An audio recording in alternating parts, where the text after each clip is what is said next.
내 딸아 넌 누구냐? 내 아들아 넌 누구냐? 미 아트 비키. 미 아타 베니.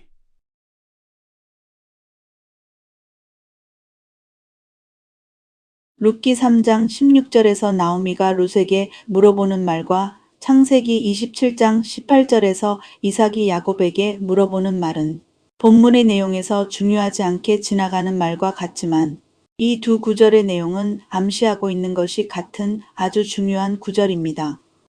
룻이 시어머니에게 가니 그가 이르되 내 딸아 어떻게 되었느냐 하니 룻이 그 사람이 자기에게 행한 것을 다 알리고 우리말 성경에서는 내 딸아 어떻게 되었느냐라고 번역되어 있는데 영어 번역에서는 원어의 의미와 같은 후 아다우 마이 도터라고 되어 있습니다.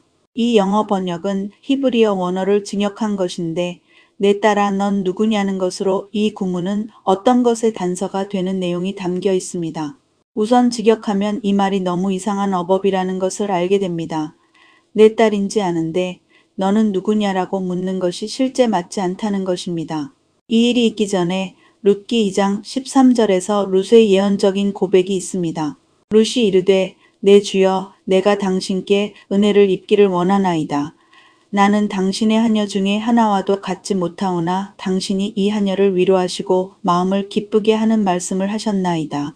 우리는 이미 룻이 모압에서 아무것도 없이 유대 땅 베들레헴으로 들어와서 보아스의 밭에서 떨어뜨린 이삭을 주어 연명하는 사람으로 여기고 있기 때문에 그녀가 하는 말을 룻이 스스로 보아스의 밭의 하녀보다도 자신을 못하게 여긴다고 생각을 하고 이렇게 히브리어 원문과 다르게 번역한 내용을 그대로 받아들인 것입니다.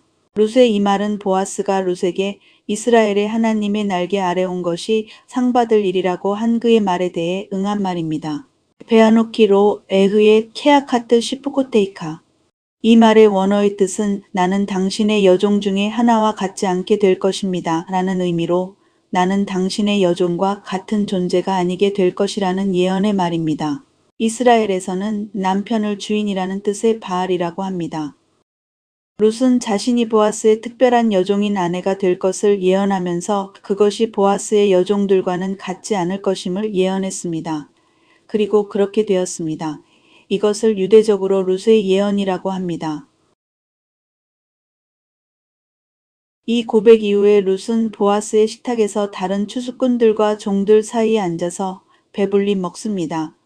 보아스는 룻에게 보리추수와 밀추수가 마치기까지 자신의 밭에 있으라고 말합니다. 그 식탁에서 배불리 먹고 곡식단을 남겨서 가져간 룻을 보고 나오미가 그 밭의 주인이 보아스인 것을 알게 되는데 나오미는 그 보아스가 기업 물을 자라고 룻에게 가르쳐 줍니다. 기업 물을 자는 히브리어 원어로 고엘이라고 합니다. 이 단어는 가알이라는 구속하다는 동사에서 파생한 단어로 대가를 주고 속해주는 자, 즉 구속자, 리디머입니다. 나오미는 룻에게 신명기 25장의 계대법에 대해서 가르칩니다. 그리고 보아스가 추수할 때에 어디에 있는지 그곳이 바로 타작 마당이라는 것도 룻에게 가르칩니다. 이는 나오미라는 유대인이 그 유대인의 정체성의 회복에서 나오는 가르침입니다. 우리는 이 계대법을 가르치는 나오미를 우리 이방인의 관점에서 오해하여 결국 성경에서 하나님께서 뜻하시고 계획하시는 하나님의 의도를 이해하지 못했습니다. 마치 늙은 과부와 젊은 과부가 재력가를 두고 음모를 꾸미는 것으로 오해하는 이 부분은 사실 하나님의 계명을 실현하려는 유대인과 이방인의 연합된 마음입니다. 나오미가 가르치고 말한 대로 룻은 타작 마당에서 보아스에게 확답으로 언약을 받습니다. 만일 그가 기업 물을 자의 책임을 내게 이행하기를 기뻐하지 아니하면 여호와께서 살아계심을 두고 맹세하노니 내가 기업 물을 자의 책임을 내게 이행하리라. 보아스가 이 말을 하므로 이미 이때 룻에게 한 이 언약으로 하나님께서 보아스의 계명을 이행하려는 의지와 마음을 받으시고 그를 인정하시며 또한 룻을 그의 계대법의 아내로 그 신분과 정체성을 바꾸신 표식이 바로 성경에 남게 되었습니다.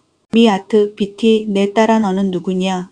룻기 3장 16절의 이 구절은 룻이 그녀의 신분과 정체성이 바뀌었다는 것을 성경이 나오미를 통해서 나타낸 것입니다. 보아스의 언약의 고백으로 룻은 자신이 예언했던 것과 같이 계대법으로는 고엘인 보아스의 신부로 하나님께서 이미 정하신 것을 나오미를 통해서 성경은 기록하고 있습니다. 그러나 이것을 알아보지 못하면 이 일은 그냥 사람들의 통념과 사람의 관점에서 그 일이 어떻게 되었느냐로 해석될 뿐입니다. 이와 같은 일은 창세기 25장에서 사냥을 하고 온 에서가 야곱이 만든 팥죽 한 그릇에 장자권을 판 이야기에서 과연 그 장자권이 실제로 야곱에게로 갔다는 것을 증거할 수 있는 말씀을 성경이 룻과 같은 어조로 말하고 있다는 것입니다. 그 장자권은 마치 룻이 그녀의 신분과 정체성이 바뀐 일을 나오미를 통해 나타낸 것과 같이 야곱도 그의 신분과 서열과 그의 정체성이 바뀌었다는 것을 이삭을 통해서 말하고 있습니다. 미아타 베니 내 아들아 넌 누구냐?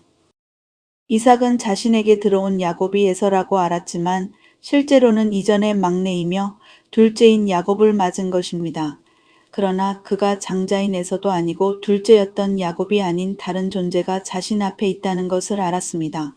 지금 이삭의 앞에 있는 그의 아들은 서열과 정체성과 신분이 변한 야곱인 것을 영적으로 눈이 어두워진 이삭도 알았다는 것을 성경은 말하고 있습니다. 룻의 신분이 변한 것처럼 이미 야곱은 장자권을 가진 장자의 서열과 신분을 가진 또 다른 이삭이 모르는 그의 아들이 되어 있었다는 것을 성경은 암시하여 나타내고 있습니다.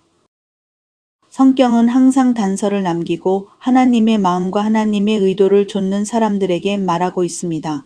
룻과 야곱은 하나님께 인정을 받고 그 서열과 정체성과 신분이 바뀌었습니다. 성경은 우리를 설득하려 하지 않습니다. 그것이 목적이 아니라 하나님이 보시는 관점에서 그분이 이 일을 어떻게 보시고 성경의 저자이신 하나님의 의도를 따라 그분의 성품에 참여하여 그 친밀함으로 들어오게 하시는 하나님의 은혜입니다.